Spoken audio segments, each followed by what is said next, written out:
এখন বাজে 4:30টার মতো। সবাই খাওয়া দাওয়া করে নিয়েছে, এরপর সবার যে যার ঘর যাবার পালা। শীত তো বেশ পড়েছে, আর গ্রামের দিকে শীতটাও কিন্তু বেশ, তবে রোদটা ছিল বলে শীতটা এত লাগেনি। তবে এই যে বিকেল হয়ে গেছে বলে ঠান্ডাটাও বেশ লাগছে। সবাই যে যার মতো খাওয়া দাওয়া করে নিয়েছে, এরপর বাড়ি যাওয়ার পালা।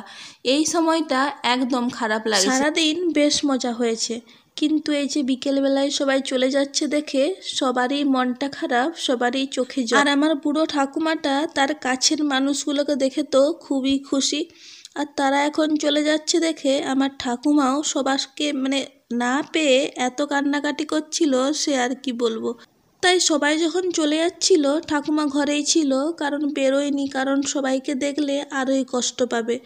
তো ফ্রেন্ডস, ভাইপোর অন্নপ্রাশনের ভিডিওগুলো তোমাদের কেমন লেগেছে একটা কমেন্ট করে জানাবে। আর তোমরা কোন জায়গা থেকে আমার ভিডিওগুলো দেখো সেগুলোও কিন্তু কমেন্ট করে জানাবে, যাতে আমি তোমাদের থ্যাঙ্কস করতে পারি।